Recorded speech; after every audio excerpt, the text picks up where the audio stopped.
The late afternoon sun was pouring across the balcony of my Chicago condo. At 65, there were few things I cherished more than the peace and quiet of living in a place that was entirely mine, paid off in full after decades of hard work alongside my late husband. I was just about to pour myself a cup of Earl Grey tea when my phone screen lit up on the counter. It was a text from my daughter-in-law, Paige. I adjusted my reading glasses and opened the message. It read exactly like this. Hey, I'm using your condo for my book club tonight. There's going to be about 8 of us. Can you make yourself scarce from 6 to 10? Thanks. It wasn't a question. There was no, please, if you don't mind. It was a direct order to vacate my own home. I just stood there staring at the screen, caught somewhere between utter disbelief and profound disappointment. About 6 months prior, I had upgraded my front door to a smart lock and gave my son, Miles, a digital code for emergencies. Gradually, Paige had started treating that code like a VIP all-access pass. It started small. She'd rearrange my throw pillows because they clashed with the vibe. Or she'd leave her sweaty gym clothes in my guest bathroom. I had let it slide, trying to keep the peace. But this was crossing a massive red line. She was scheduling events at my residence and demanding I leave. I didn't lose my temper. I didn't call my son to complain. And I didn't type out a massive, angry paragraph. I simply typed one word, enjoy. I hit send. Immediately after, I opened my smart lock app, found the profile I'd set up for Miles and Paige, and tapped revoke access. The system gave a soft little chirp, confirming the code was wiped. Then, I walked into the kitchen, pulled up the app for my favorite local pizza joint, and ordered a large pepperoni and jalapeno pie. The night was just getting started. By 5:30 p.m., the delivery guy dropped off my pizza. I paid him, closed the door, made sure to slide the heavy manual deadbolt into place, and slipped into my absolute coziest sweatpants. I fired up the TV, queued up an old classic movie I'd been meaning to rewatch, and made myself comfortable on my couch, in my living room. The smell of melted cheese and spicy pepperoni filled the room. At exactly 6:15, my phone started buzzing on the coffee table. I glanced over.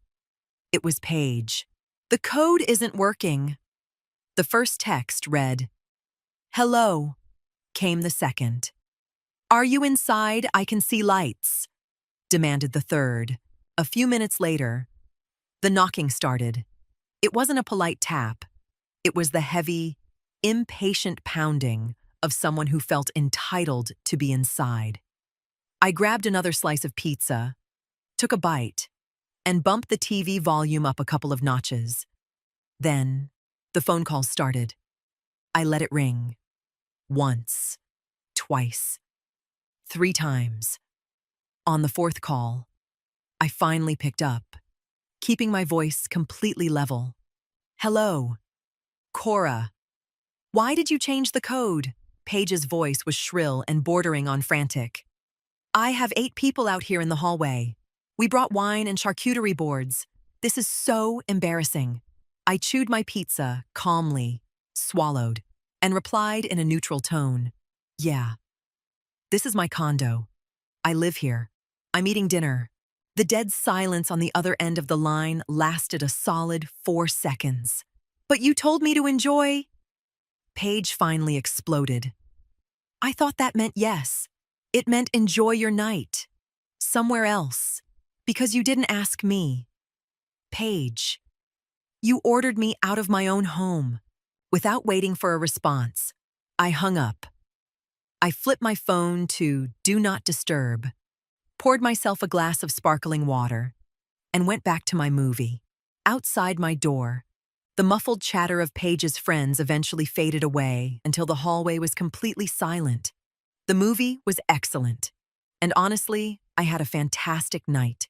I woke up the next morning feeling incredibly rested. I went through my usual morning routine, brewing my coffee in total peace. When I finally checked my phone, I was met with a wall of text messages. Paige had sent a barrage of paragraphs accusing me of being petty and cruel. And there were a couple of texts from Miles. "Mom, you didn't have to do her like that in front of her friends. She's devastated." I took a slow sip of my coffee. I wasn't about to get dragged into a texting war. Words can be twisted and manipulated. Actions, however, are final. I walked down the hall to my guest room. Over the last few months, Paige had been slowly hoarding her things in there, claiming their apartment was just too cramped. There were 3 plastic bins of her out-of-season clothes, an overpriced Dyson hairdryer, a stack of interior design magazines, and a ridiculous wooden sign that read, "Live, Laugh, Love." I had never given her permission to use my home as a storage unit. The stuff had just miraculously appeared one weekend. I grabbed some heavy-duty contractor bags from the kitchen, moving methodically and calmly. I started packing up every single thing that belonged to my daughter-in-law. I didn't break anything, and I didn't wrinkle her clothes. I packed it all with extreme care, as if I were preparing a donation drop-off. When I was done, I stacked the bags neatly by my front door. My home felt like mine again. The room could breathe. I knew exactly what was coming next. Miles and Paige would show up demanding answers soon enough. But I didn't feel anxious. I had spent way too many decades building a peaceful life to let a couple of entitled 20-somethings hijack it. I sat down in my armchair, unfolded the morning paper, and waited for the buzzer to ring. Right around 11 a.m., the building's intercom buzzed. Because the front gate code was tied to my unit's account, they couldn't even get into the lobby without my say-so anymore. I buzzed them in and waited, standing right in the threshold of my doorway, right next to the neatly stacked bags. Miles and Paige stepped off the elevator. Paige had her arms crossed tight across her chest, a look of pure, unadulterated outrage plastered on her face. Miles was a step behind her, eyes glued to the floor, looking like he'd rather be anywhere else on earth. "We need to talk," Paige demanded, trying to sidestep me to get into the condo. I didn't budge an inch. I blocked the entryway smoothly but firmly. "Good morning to you both. Here are your things." "Paige," I said, gesturing to the bags. I packed them up carefully. Paige stared at the bags like they were filled with toxic waste. "Are you kicking me out? We're family. When you get married, spaces merge. Giving us that door code was your way of saying this was our home, too." "No," I replied, never raising my voice. "The code was in case I slipped in the shower and needed a ride to the ER. My name is on the deed. I pay the HOA fees, and I pay the property taxes. This is not a shared space." Miles chimed in, though his voice was weak. "Mom, you're taking this too far. She just wanted to host a get-together. Can we just reset the code and move past this? The code situation is resolved. Miles, you don't have one anymore. And Paige, you can take your bags. I don't have the storage space." Paige grabbed the handle of one of the bags, her knuckles turning white. "You are so selfish. I don't know how you can treat family like this." "Have a great weekend," I said. I gently pulled the door shut and slid the deadbolt into place. Through the solid wood, I could hear Paige's heavy, angry footsteps stomping back toward the elevator. Later that afternoon, while I was watering my houseplants, I really got to thinking. Paige's audacity hadn't just materialized out of thin air. It had been fed by a series of small boundaries I had let them cross over time. The door code was just the tip of the iceberg. But there was another massive concession I'd made that I hadn't even thought about until now. About 2 years ago, when Miles was laid off for a few months, I had given him an authorized user credit card tied to my account. The rule was crystal clear. for absolute emergencies only. Miles found a new job pretty quickly, but he never actually handed the card back. Lately, I'd noticed small but consistent charges on my statements. Initially, I just assumed they were normal living expenses for my son, but now, a nagging suspicion made me open my laptop. I pulled up my credit card statements for the last 3 months. There it was, $45 charges at artisan bakeries, $150 trips to the salon, $40 boutique Pilates classes, and a monthly wine subscription. None of this was Miles. It was all Paige. They had been subsidizing my daughter-in-law's aesthetic lifestyle using my retirement savings, all disguised as emergencies. I wasn't even angry. I just felt a sudden, crystal-clear moment of absolute clarity. I had literally been funding my own disrespect. I pulled out my phone, opened my banking app, found the authorized card, and hit lock permanently. While I was at it, I checked my auto-pay settings. I'd been paying Miles's cell phone bill for years, purely out of habit. I canceled that, too. If they were grown enough to try and evict me from my own home, they were grown enough to pay their own Verizon bill. The tap was officially turned off. I closed my laptop, feeling like I had finally taken the steering wheel of my life back.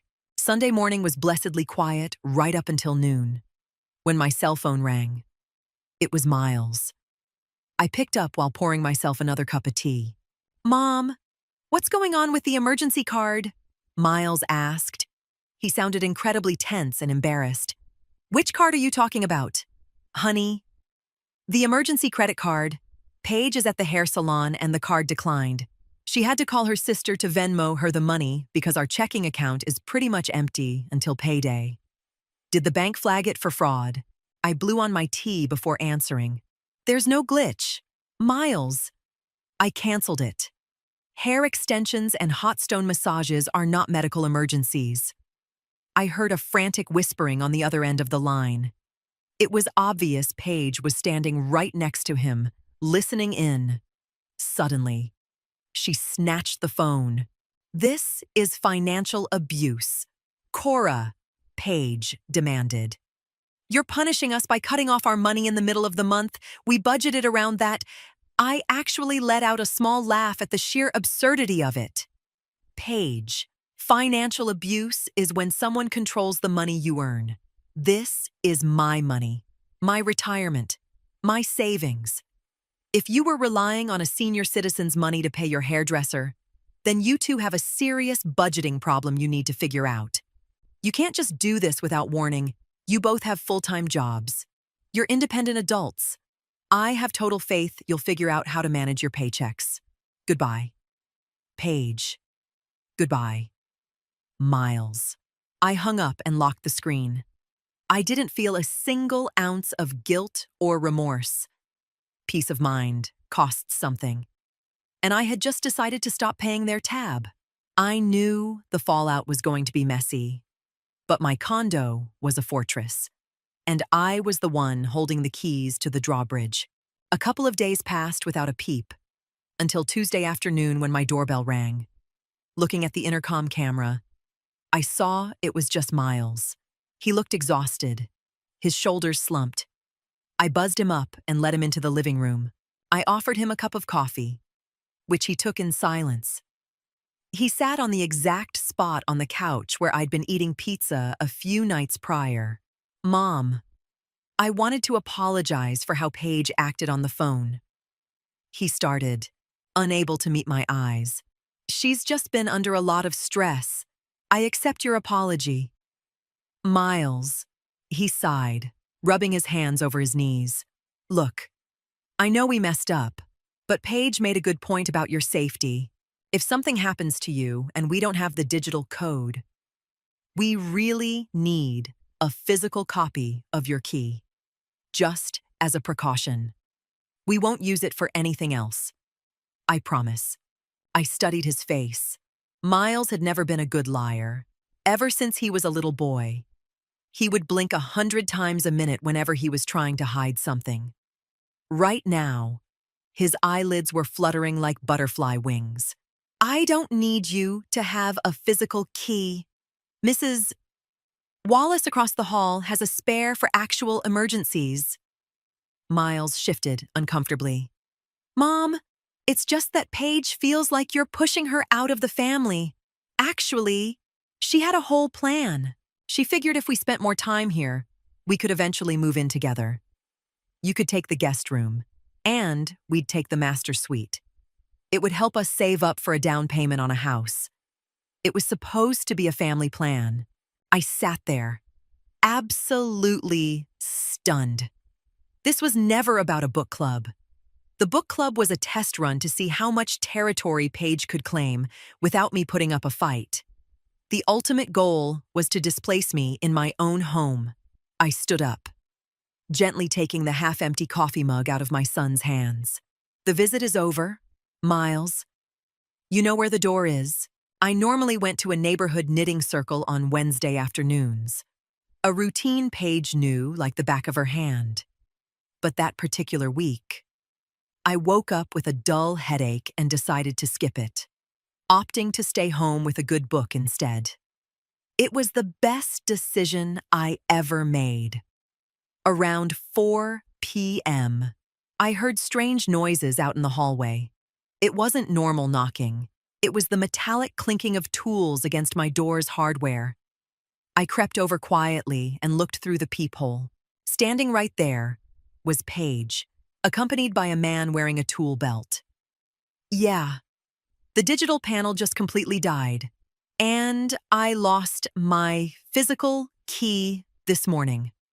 Paige was telling the locksmith with a faux frantic voice. It's my condo, and I'm really in a rush to get inside. The locksmith nodded sympathetically and pulled a small power drill out of his bag. I didn't scream. I didn't call 911. I simply reached out, unlatched the deadbolt with a loud clack, and yanked the door wide open. The locksmith practically jumped out of his boots, nearly dropping his drill. Paige went ghost white, freezing in place with her eyes blown wide. Good afternoon, I said, my voice like ice. I am the owner of this condo. I do not need my locks changed. I'm so sorry this young woman wasted your time, sir. The locksmith looked at Paige, his eyebrows shooting up into his hairline. He immediately shoved his drill back into his bag. Sorry for the bother, ma'am, he muttered, practically sprinting toward the elevator. I locked eyes with my daughter-in-law. If you ever try to break into my home again, Paige, I won't be the one opening the door. I will let you explain to the Chicago PD why you're trying to drill through a lock that doesn't belong to you. Leave. Paige spun on her heel and speed-walked away without uttering a single syllable. Friday night. My phone rang. It was Miles. I picked up, bracing myself for the inevitable blowout over the locksmith incident. To my surprise, Miles didn't sound embarrassed by his wife's insane behavior. He sounded defensive. Mom, Paige told me you humiliated her in front of a building worker in the hallway. Miles began. She was just coming over to bring you a peace offering. Why do you have to be so hostile? I closed my eyes for a second. Paige's ability to completely rewrite reality was honestly impressive. But Miles's willingness to swallow it whole was just heartbreaking. Miles, she brought a locksmith to drill through my front door. There was no peace offering. Look, Mom, he interrupted, using a stiff, rehearsed tone that had clearly been fed to him. Paige and I talked about this. This relationship has gotten incredibly toxic. If you don't apologize to her, give us a key to the condo and reactivate that credit card so we can get back on our feet. We are going to have to cut contact with you. It's for our own mental health. It was a textbook ultimatum. They were taking my emotions hostage. They fully expected me to break down crying, to beg not to lose my son, and to cave in out of a desperate fear of being lonely. I looked around my living room. I looked at my thriving houseplants. The warm glow of the lamps I picked out myself. The absolute, unbroken peace of my space. "I understand," I said, my voice steady and unwavering. "If that is your choice, I respect it completely. But this is my home, Miles, and my peace is non-negotiable." "Mom, what are you talking about?" Miles's voice suddenly cracked, all his rehearsed confidence evaporating. "Are you really choosing an apartment over your own son? You are the ones putting a price tag on your love. Honey, you're conditioning your relationship on a spare key and a credit card limit. Have a good life." I hung up the phone. I went into my contacts and blocked Paige's number completely. I left Miles unblocked, but I put his contact on hide alerts. There was nothing left to debate. A full month went by. Autumn finally rolled in, bringing a crisp breeze that I welcomed by throwing open all my living room windows every morning. The condo looked exactly the way I wanted it to.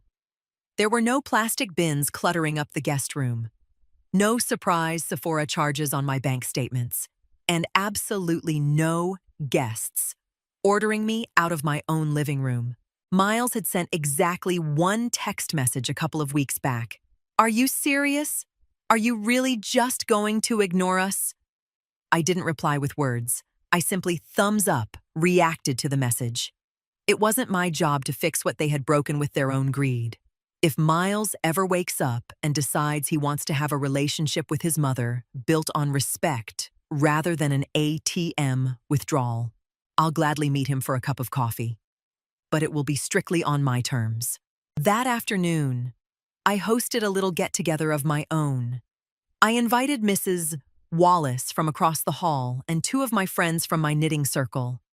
I baked a warm coffee cake, brewed a fresh pot of French roast, and we all pulled our chairs around the dining table. We laughed, traded stories, and enjoyed the beautiful afternoon. Nobody was nervously checking the clock. Nobody tried to rearrange my furniture. And most importantly, nobody made me feel like an unwelcome guest in my own sanctuary. Taking a sip of my coffee, I couldn't help but smile to myself. I hadn't needed lawyers, screaming matches, or exhausting, drawn-out drama. All I had needed was to remember what my peace was worth: a hot pizza, and the simple, unbelievably powerful act of changing a door code. In the end, I learned that setting boundaries isn't an act of selfishness. It's an act of emotional survival. Sometimes out of a desire to keep the peace or a fear of conflict. We allow these tiny intrusions that slowly but surely chip away at our personal space. I realized that my sanctuary and my peace of mind are not bargaining chips to be used to buy anyone's approval or affection, not even family. Protecting your peace doesn't require massive blow-ups or holding on to bitter resentment. More often than not, it just takes one quiet, definitive action, and the firm belief that saying no right when it matters is the most honest, necessary way to respect yourself.